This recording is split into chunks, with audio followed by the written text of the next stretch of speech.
Hey there, trainers. Welcome back to another episode of Soundproof's own future site project. We're here again for our third episode with consistent uploads, but also with 100% less or 50% less webcam.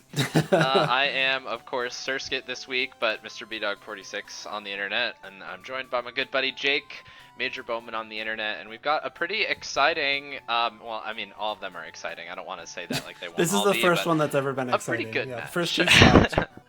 A pretty good match. So we decided this week, at the request of a friend of the show, Stephen Mia, to take it back a couple years compared to some of the other matches that we'd been doing, and it's from the 2014 World Championships, but Yay. Unfortunately won't be featuring Pachirisu. No, not yet. Maybe we'll get to that one later. Maybe. But this week we're going to be taking a really exciting match that comes straight out of the top eight, one of the top 8 sets from the 2014 World Championships, and is between Ryosuke, Kosuge, and Markus Liu. So we'll set the stage a little bit and give you guys some context for the format, what these players are. So if you are familiar with BGC at least a little bit, you absolutely know the name Ryosuke Kosuge. He is one of the best BGC players of all time. I think his highest placement is second at Worlds, if I'm correct. Although he's not a world champion, despite coming close a whole bunch of times. But again, one of the best players in VGC history. He has huge accolades. I think he's got multiple Japanese national championships, or at least one, right, Jake? I believe that's correct. Yeah. I'd have to go back and check, but I know he won in 2013 when he got second at Worlds. Right. Okay. So one of the biggest names in VGC. Yeah. And then on the other side, we're basically you can.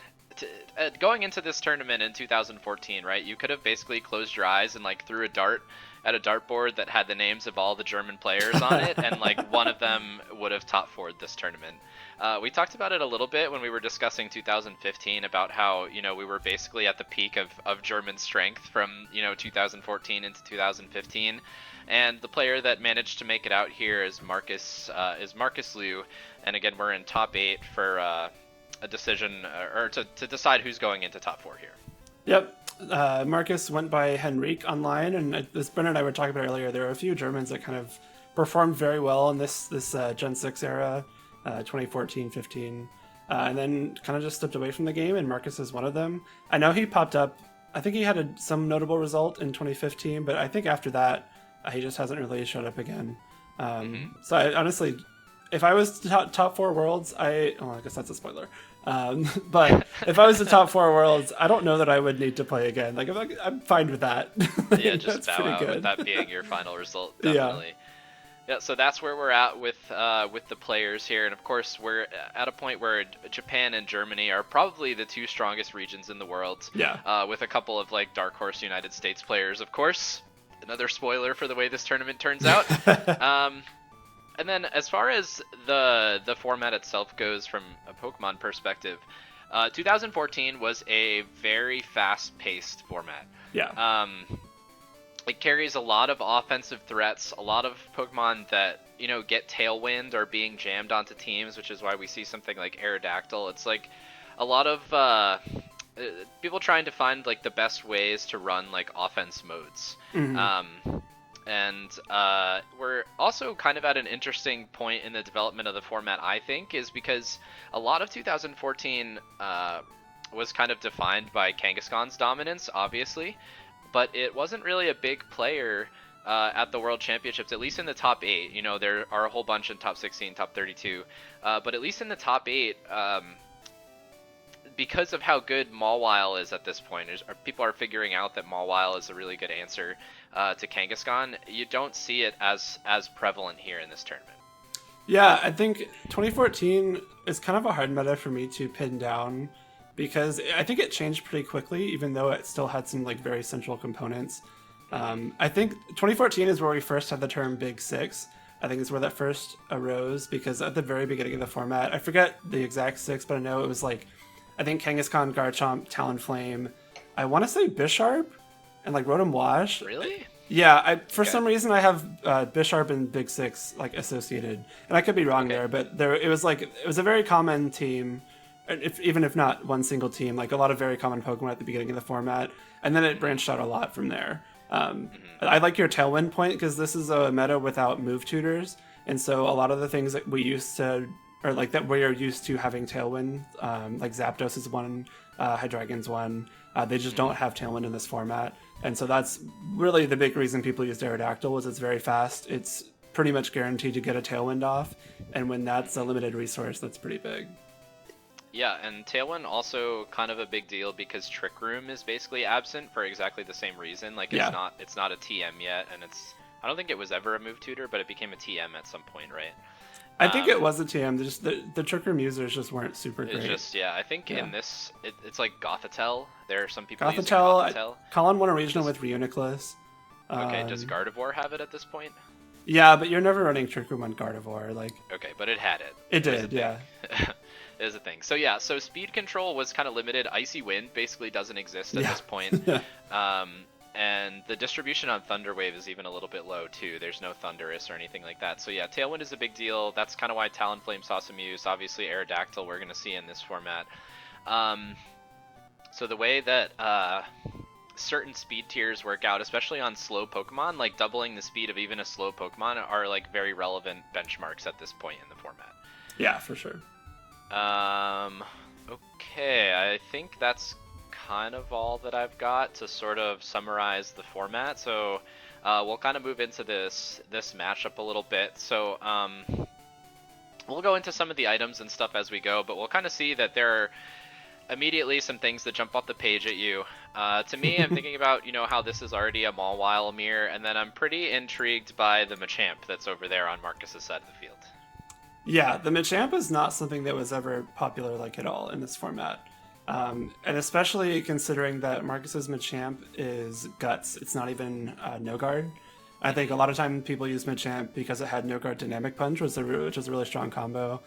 You're guaranteed to never miss Rock Slides or Stone Edge with it, which is nice. But Marcus opted for Guts in close combat.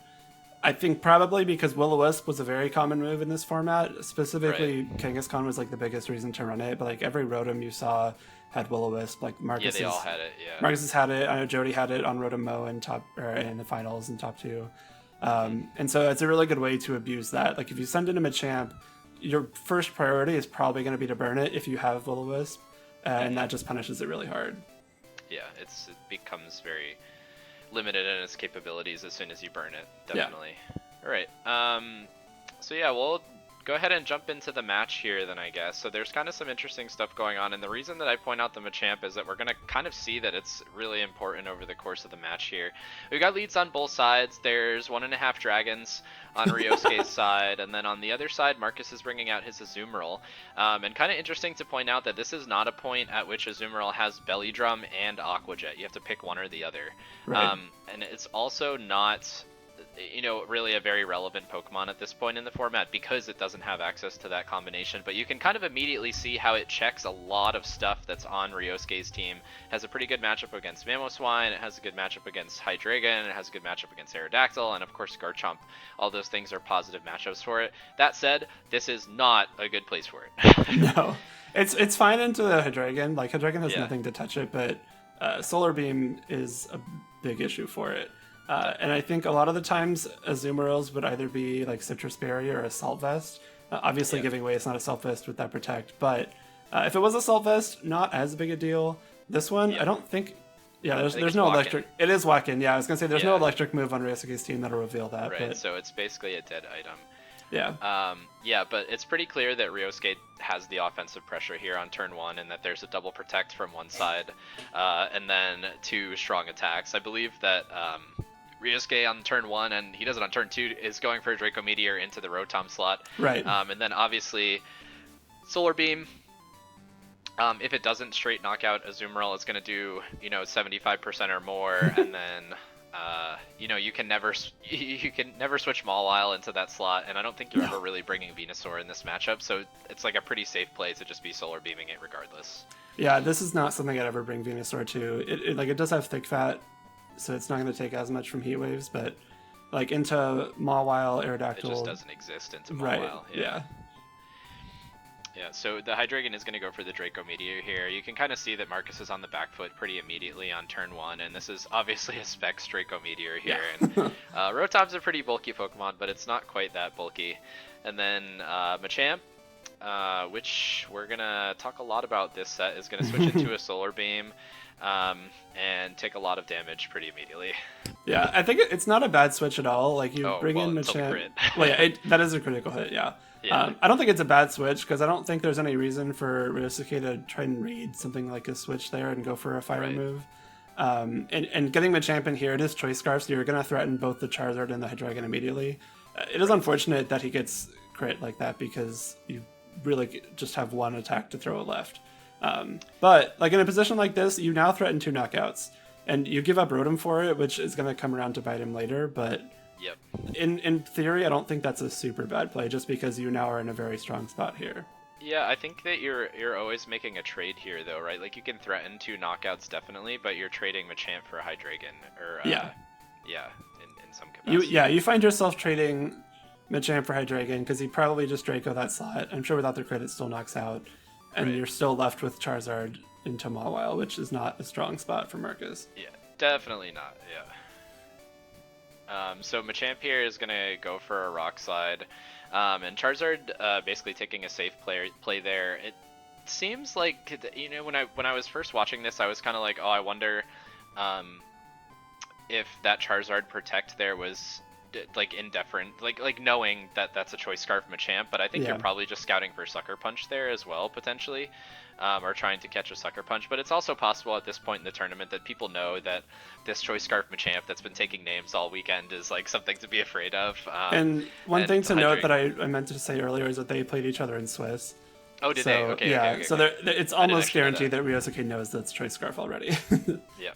Okay, so he definitely does. So that's probably exactly what it is. I didn't know that, but that's actually pretty important context.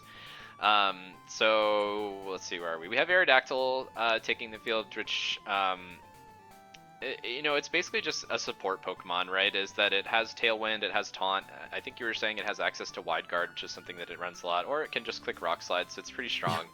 It's going to do the latter of those things here, but this is, you know, a pretty great position for Ryosuke, and I think it takes him a little while, but he's going to kind of seal up the game eventually. Azumarill takes a bunch of damage from a resisted Heat Wave and a Rock Slide to come in, and basically at this point, to finish out the end game, Markus is like looking for a position where he can like freely Aqua Jet into these Pokemon that are weak to it, and it's like a pretty hard position to find. It's tough too, because the sun is up. And as soon as the sun goes down, I think if you're Ryosuke, you want to make sure that you still have a third Pokemon left, so you can switch Charizard out and bring it back in for Sun again. Because outside of Sun, a Sucker Punch and Aqua Jet might knock out the Charizard, but inside the Sun, there's no chance. Yeah. Right. Yeah. So Machamp is getting sacked off again here. Yeah. And this is, I think, basically just an attempt to stall Sun turns for basically exactly what you're talking about, Jake, to try and get into a position where Azumarill can, like, Aqua Jet something. Machamp goes down here, Mawile's going to come back in, and it kind of is, like, sort of a matter of time type situation where it would take, like, a pretty massive misplay from Ryosuke to fumble the end game. But there are outs here. There are outs. Yeah, the out is Ryosuke choking. Yeah. That's all that exists. Markus has to play to. It just does exist. It happens. But even then, we're going to see that Garchomp is the fourth. So even if, let's say that Ryosuke throws the Charizard away here, like, even at that point, Choice Band Earthquake's going to clean up. It's Choice Band Garchomp, for context. Yes, it is. So, like, there's really not a whole lot that Markus can do here other than try and start planning for Game 2, because I think in a format like 2014, where it's so offensive in nature, a lead is a really, really, really important. Like, if you have slower formats, I can't think of one off the top of my head. I guess 2015 was a tad bit slower. There are a lot more, like, bulk options. But in 2014, when everything is pretty much hitting hard and that's all it's doing, it's much more difficult to recover from a pretty bad lead like Markus had. Yeah, I mean, it's a little different, but in context for, like, modern formats, the idea of having, like, a strong Dynamax user next to an offensive Pokemon is, like, pretty much the equivalent of, like, what this turn 1 was for Ryosuke. Yeah. Yeah, so that was maybe the one chance that last turn there for Markus to make a read where he could have hit the Garchomp when the slot was open and Charizard was playing passively, but that's like such a hard play to try and make. And now Yeah. Garchomp is on the field, it's going to get to go for Earthquakes, and Mawile actually takes that at plus, with Garchomp at +0, which I was a little surprised about in watching back. Yeah, the Mawiles either got some defense investment or more likely the Garchomp's just not max attack. Yeah. Because in a But it max is HP choice band, Mawile, 252 Jolly, Garchomp always knocks Right. out. Yeah. So It is some choice band, combination, though, some combination of the two, and as pretty much always in late stage formats, and especially at big tournaments like this, people are running like little bits of bulk here and Yeah. there on pretty much everything to survive certain things. Formats always get bulkier as they go. That's something Yep, that definitely. that just happens. Bold Xerneas. Bold Oh my Xerneas. god, that. But yeah, Ryosuke eventually seals this here by making sure that he's counting sun turns correctly, which is, one of the hardest things to do.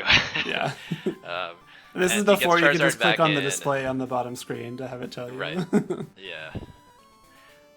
And then the Solar Beam here is going to seal it up. So, it was like kind of a valiant attempt by Markus, although he didn't really have like a foot in the game after turn 2, maybe. He knew that his out was kind of to get out of the sun with Charizard and then kind of get Azumarill onto the field, where he could have cleaned that board with like 3 Aqua Jets potentially and had it out with like a Rock Slide miss or something like that. But it was a small out, and again, kind of relies on Ryosuke allowing that to happen. Right. Spoiler, he does not. Not and this we're game, gonna at get, least. yeah. So we're gonna get into game 2 here. So this is one where Marcus's adjustment is, I think, really smart in that he's gonna start to just lead this Machamp. And if Ryosuke had gone with his game 1 lead, you're suddenly playing a game where you have to decide whether or not your Hydreigon lead is, or your Hydreigon slot is taking a close combat, or you're going to try and figure out how to like deal with Rock Slide. Yeah, I really like the Machamp lead, especially if you expect the Charizard to come again. Not including the Mawile, Machamp should be able to knock out 4 of 5 in one hit, with like Machamp and not Machamp, Mamoswine and Hydreigon with close combat, Charizard with Rock Slide, Garchomp with Ice Punch. Right. Aerodactyl probably eats a Rock Slide or a close combat, but then again, what's Aerodactyl doing to Machamp? It's sashed anyway, though. So Yeah, it is. Yeah, so you're right. So I think that's a very smart lead. Ryosuke just happened to catch that with the Intimidate off the bat, which is convenient for him. But even then, like, you still have this Machamp that is actually very threatening. And if you're trying to kind of flip the script of game 1 and have that lead on turn 1 that threatens a couple knockouts, I think that was a good way to do it. Yeah, definitely. And then he plays a really nice turn 1 as well, where he gets Mawile in for free here. Yeah. Which was kind of, one of the pitfalls of Mawile is that it has no stats until it's Mega'd. So it's really hard to switch in, especially to special attacks. If you are going to switch it in, like, this is the way to do it, though, into 2 physical attackers whose Definitely. stabs aren't going to do much damage. So Yeah. I do think that was a really smart switch. I think that Thunderbolt was also very smart. If for no other reason, just to break the sash, but You get the sash, yeah. yeah, I think in most cases Aerodactyl is either tailwinding or switching there. I don't think you'd ever Rock Slide there because you're not accomplishing much with a single Rock Slide. So you're that doing Thunderbolt I think was a very 50%. smart play. Yeah, definitely, and it's definitely an improvement on turn 1, and honestly a really strong turn 1. I think like this is a really good, even with the Tailwind up, this is a really good position for Markus, and Rotom is being threatened by a Rock Slide here, but it also is threatening knockouts onto both Pokemon, so it's still like a pretty okay position for it. Both Mawiles are going to, I almost said Dynamax. Dynamax. They're both gonna Mega use their here. Z moves. They're going to use their Z moves on each other, and we're going to see the Sucker Punch reveal where, Ryosuke is basically sacking Aerodactyl at that point, but the Sucker Punch, like, protects Rotom, and we're going to see a Fire Fang. I think this is a terrible move on Mawile, honestly. I think Fire Fang is really bad because it basically did just about as much as Iron Head is doing anyway. So it's going to do 50% and then take an overheat to the dome. It's like 130 versus 120 base power, Yeah, so you technically exactly. do more, but not to an extent that matters. Like, I don't know. I'm with you that Fire Fang was pretty much only for the mirror, or like to hit Aegis Slash while it's subbing. Or fair. Okay, sure, Ferrothorn. Yeah. That's fair. but like, I don't like that. Yeah, just wildly niche options. Yeah. Yeah, and I think what you said about Sucker Punch covering the Rotom was like that's exactly what it was doing. Like, there's no way that Rotom takes Rock Slide that turn because you Sucker Punch, and even if Aerodactyl doesn't attack, like that's still a win because the Mawile gets roasted by Overheat or switches out. Like, you're not taking damage that turn. Exactly. Yeah, you just cover every scenario where Rotom has to take damage. Mm-hmm. So it's going to protect here because it has found out last game that it does not want to take Specs Draco Meteor, and knowing that you're going to probably be able to sack off Mawile here, you're trading damage for the Sucker Punch, and then next turn Machamp gets to come in and start to do the things that it's on the team to do. Yeah. So at this point, like, Mawile is no longer needed. It's going to get knocked out by Earthquake or Flamethrower, Earth Power, whatever else. And like you said, Machamp comes in, takes a knockout, switches out to reset Choice Scarf, comes back in, wins the game. There's nothing that Ryosuke can really do to stop that because these are both it's Choice Specs, Hydreigon, Choice Band, Garchomp. He can't protect. This game's pretty much sealed, especially now that the Garchomp blocked itself in an Earthquake. Like, as soon as you close combat the Hydreigon, the game's over. So as you do that, and then I mean, even if you're like, I don't know, I don't think there's even like an incorrect move that you can click here, right? Because you're covering Charizard switch-ins with Rotom. Like, Ice Punch is threatening a knockout onto definitely Garchomp, close combat into the like you could just click any of the attacks that Machamp has here and probably have an endgame that's favorable for you. Yeah.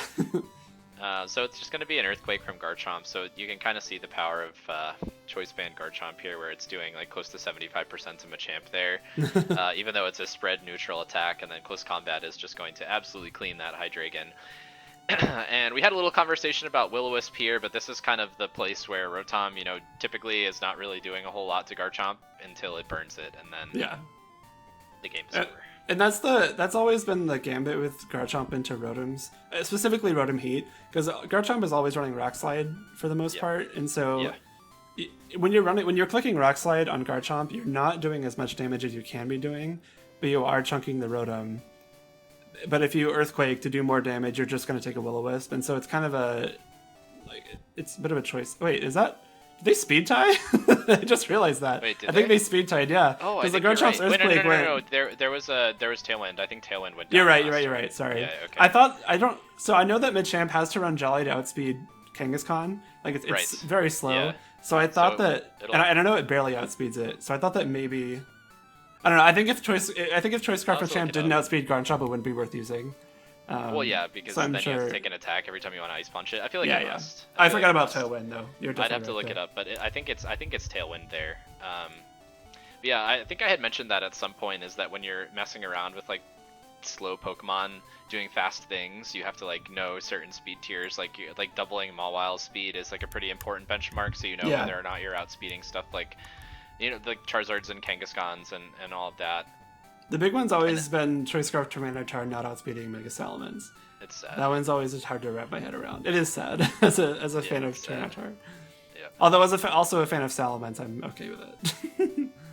There were a whole bunch of things that I used to try and figure out, like what I could Scarf and outspeed Tapu Koko, and it's like really hard to do. Oh, that was a fun one too. Yeah.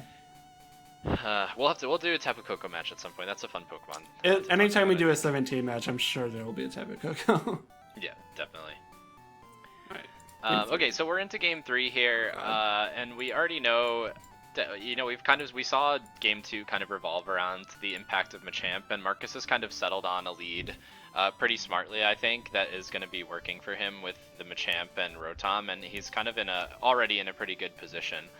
So these players have played in Swiss. We know that Aerodactyl does get access to Wide Guard, but this one doesn't have it, which totally flips the matchup, so that Rock Slide is basically going to be an ever-present threat here, and Charizard can't really stick around or has to be playing very passively. Yeah, I do think the straightforward play here would to be just like Rock Slide and Thunderbolt the Aerodactyl, because in theory you take 2 KOs there. And I think that's what happens here. The only issue is that you give something a free switch. You trade Tailwind and a free switch for the knockout. Exactly. Yeah. And I don't know. I don't think that's a bad thing because we saw the last game, Tailwind was up the whole game until that last turn, and Markus still pretty much swept that game. But now the Charizard and Tailwind is a bit of an issue because anything plus Heat Wave will knock out the Machamp. Definitely, which won't be able to Rock Slide anymore. And then Charizard can take a Thunderbolt. Right. Yeah. Like, from like non-boosted item Rotom, which this one is not. It's got some kind of berry, I assume. It's right? citrus. Yeah. Yeah, so this is like almost always to me like a double tap into the Machamp slot, but you have to try and figure out like what's coming in because we've seen Azumarill come at least once. It might have been in the back the last game, right? Yeah, we I didn't think see the saw fourth. Marcus's Pokemon. Mm-hmm. So this is kind of like the offensive position that you're looking for if you're Ryosuke, right? Where Aerodactyl's basically done the job that it's on the team to do, which is like set up Tailwind and then die. And if it ever does anything, Yeah, I mean that's then like you say thank you for your service. that honestly is pretty optimal. That's like the whole like Whimsicott Yeah. MO too. Right, exactly. I think like in theory you can take 2 KOs this turn for your Ryosuke with like Overheat into Machamp and then Draco Meteor. But then you just kind of run into the same problem that we were talking about with Marcus's first turn, where you get 2 free swaps, Right. and not only that, but you have 2 free swaps into -2 attack or special attack on both of them. So Right, that's so a little tough. This ends up being like a really, really strong turn from Marcus here that like potentially wins him the game, where he makes the correct read and catches Draco Meteor with the Azumarill switch in, and then gets to just Rock Slide Charizard. And now, regardless of the sun being up, it's going to be in Aqua Jet range for the rest of the game. So and we know Mawile has Sucker Punch as well, so Charizard is basically done, and it's just like taking up space on the field. This is also a pretty free play rough into the Hydreigon. Yeah. Like we know that Solar Beam won't knock it probably out. in the back. Yeah. So like something's getting knocked out that turn. It's either Garchomp or Mamoswine, and like you have no reason to bring Mamoswine. You know there's no Protect in the Hydreigon slot, and there's no way to knock out Azumarill. So that was like a really big turn, because I think, at least I'm thinking there that turn, Jake, that it's got to be a double target into Machamp since you're faster with both Pokemon, and it seems like both players were thinking that in some capacity, and the Azumarill switch kind of wins the game here. I don't think I agree with that Aqua Jet. Like it, I don't know. I think taking that guaranteed KO into the Hydreigon slot, I think is much more valuable, because you'll still have Aqua Jet. Like unless Solar Beam crits, there's no way that Azumarill's getting knocked out that turn, and you know that you're taking your KO there. Especially knowing that you still have Mawile in the back that you can Sucker Punch the Charizard with. Right. Like, yeah, I agree with you. I think that was kind of a little bit of a misplay, and might have like if you. No, there was no Mawile. That's why. It's a Hydreigon. There was no. Oh, that's right. Yeah. Okay. So I guess that makes a little more sense. Oh, okay. Yeah. So you have to bring Hydreigon back in while there's still Tailwind on the opposing side. Okay. So yeah. Okay. So I guess it makes a little more sense. But yeah, I think still the play rough has got to be better though, right? Because your Mawile or your Azumarill's taking a Solar Beam, and it can KO Charizard with Aqua Jet whenever it wants. Right. And it doesn't have to be immediately, but I think this is the last turn of Tailwind, so it's going to get a -2 Draco Meteor off, and it's going to be able to take it, I believe. No, that's okay. That's with specs. Wow. Okay, that wasn't a crit though, was it? That's just super effective. I don't believe I gotta it go was. back. It's possible. It's possible. I'm pretty having used Probable this. I'm even. pretty sure that just straight up KOs. It just straight up KOs. Yeah, with specs. Alright, so now we get back into the Machamp position. It seems kind of like the way Marcus was playing there was basically just a Gambit to reset his Machamp move. Right. Knowing that he doesn't need Rock Slide anymore because Charizard's going to be in Aqua Jet range for the rest of forever. So now he can lock into, you probably lock into Ice Punch here, right? I would imagine, yeah. Because you got to knock out, it's both super effective, but you more specifically need to knock out Garchomp. I think Tailwind is down, so this is kind of the end game offensive position for Marcus here. And as far as Ryosuke is concerned, he's going to have a really hard time dealing with this Azumarill, because he needs to, like, his only way of knocking it out is like critting it with Garchomp or Solar Beaming it, and he's not really going to get away to do that ever. Yeah, unless there's something else threatening the Azumarill next to the Charizard, there's no chance a Solar Beam ever goes off. Right. Especially because I think Charizard's about to switch in on the last turn of Sun. So I think at this point, Ryosuke just is trying to play to an Earthquake knockout. Because you see the Ice Punch that certainly would have knocked out the Garchomp. Now he's going to look to knock out the Machamp with the Draco, it looks like. Yeah, you need to crit. Yeah, so I think the only out here, if you're Marcus, would be, or if you're Ryosuke rather, is to hope that KOs, which it looks That's like actually it close. did. That's -4? Yeah, it was. Wait, he knocks -4. it out? At Machamp -4? Well, okay, so it's Scarf, so it's going to be running like 4 HP at most. And it's Specs Hydreigon. I believe that. I know how this ends, but I actually I watched this match, and I guess I'm forgetting how this end game goes. Yeah. Yeah, so now, as I kind of alluded to beforehand, we get to play like the little rodent that could, which ended up being a theme for this tournament. And Azumarill basically wins the game if it takes a single target banded earthquake and is able to land to play rough. So we're like a pretty exciting time here. We'd probably all be hooting and hollering if we were in the seats, and it manages to pull it off, which is a pretty awesome finish there. Yeah. Ryosuke knows how close he was. Well, perhaps if you just took that little bit of bulk out of Garchomp Ryosuke and you dumped it into attack there, you might have been able to do it. Well, notably, quite. You had to survive the earthquake with enough HP to not get knocked out by Rough Skin. Because this was before they made that change. Oh my god, yeah, that's how the tiebreaker works? I forgot about that. In X and, this is X and Y, right? Yeah, in X and Y, and I think in ORAS, I think in Gen 7 is when it changed. If you get knocked out by Rough Skin or Iron Barbs or Rocky Helmet, and in like a 1v1 like this, it's like if Azumarill got knocked out by Rough Skin there, then Ryosuke would have won. And this is before they changed it. I think it was changed in Gen 7. Was it Gen 7 that they changed it? Okay. At least. Maybe in now, Omega Ruby Alpha Sapphire, but yeah. So that was, I mean, the attack loss on the Garchomp there is essentially what couldn't close this game out. Because I think if you're max attack, or maybe it was even a damage roll, like the Azumarill ended up with very, very little health. That could have been the difference. That's just another weird, like, no, I'm missing a word here. Aspect of this battle that, like, I don't know that either player was considering that as like the end game, but it's what ended up being, which I think is kind of funny.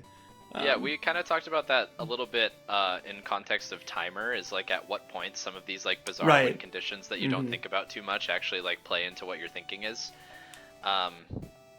So I think, I mean, I wasn't thinking about it. I remember now that you're mentioning it that that's a rule, but it's actually like a way closer game than I thought it was because of that, which is so wild. Yeah, so anyway, super exciting set, especially when it comes down to the wire with like a red HP finish. You love to see it. And Markus here advances to top 4 as a result. Before, I believe does he get knocked out by Seijun, or is he playing Jody in top 4? I don't remember, honestly. Do not I remember. have to look it up. I want to say Jody played Markus, because I think I remember that being the top 1 match on stream. But either way, I don't know. It's just cool because I think that this match came down to which player was like utilizing their like tools a little bit better and like more offensively positioning themselves up. That wasn't a word. Okay. You're close. You're getting, offensively your positioning themselves better than their opponent. Yeah. Right. And essentially, especially with the leads, I think. I mean, whichever player had the better lead ended up winning these 3 games. And not to say that happens 100% of the time in this format, but you are in a much better spot if you have the correct leads to a further extent in this format than in some others. Agreed. Yeah, and I think the point that you're making as far as like who use their tools better is a really good one, because I think that on paper this is like a pretty even Pokemon matchup, but you have a couple instances of like rock paper scissors type situations where you have to like position yourself most effectively to take advantage of the matchup, which is in a lot of situations what Pokemon is, right? Like with the type chart and everything like that, but it's a little bit more polarizing in these kinds of situations where like you have something like Hydreigon and like Azumarill is on that team with a Walk and Berry to deal with Hydreigon like in certain matchups, right? But you still have to position it correctly and able to in order to do it. Yeah. All right, so yeah, that's the end of that match today. 2014 is just about as far back as we'll go, although I think maybe at some point we can dip into 2013 a little bit, and I'll just let Jake talk the whole time, because I don't have great 2013 chops. Yeah, I think that's as far back as I would to go. do. Sorry, 2012 stands. We're not going to be covering that. Yeah, not without. I don't even know if like streams existed in 2012 too. They do. At least for Worlds, there were some. Yeah. Oh, that was like the GameSpot stream, wasn't it? Yeah. They go back. Remember they're wearing like their Hawaiian shirts and stuff on the streams. Yeah. So it exists. But yeah. Anyway, we've got obviously infinite Pokemon matches to choose from here. So as always, we will solicit your opinions or your requests or whatever we can do to serve you. Of course, friend of the podcast, Stephen Mia, suggested this match for this week, so we thank him, and we had a good time doing it. And we'll be back with another match in probably 2 weeks. We'll probably do a season that we haven't picked from yet, so we can kind of get as diverse as possible before we start double dipping on formats. But it's before we start doing only 2015 matches, because we start doing only 2015. I'm gonna get an Obama Snow game. I'm gonna get my own matches on here. Yeah, I think that's. I don't know if I'll ever like want to break that seal, like put my own matches on here. No, I was 'Cause totally they're- kidding. I would never want to do that. I have a really hard time watching some of my stream matches. It's so. You bad. don't want to do top 16 at St. Louis Regionals, Jake? We're done here. This is canceled. We're over. So thanks for coming. We'll be back in 2 weeks. We're happy to hear from you guys on social media. You can find us on Twitter, and that's pretty much it. Twitter and YouTube. And until that time, we will sign off. Thanks for listening. We will sign off and get better technology. Oh, you had to take the final shot there. Well, no, this is for me too. This is for me too, because my okay, webcam is already out of focus. My webcam's like an auto-focusing one, and I hate it. So I'll get a better one. We'll figure out I will Brendan's get issue. one. Yeah. And you'll see us more clearly next time. Beautiful.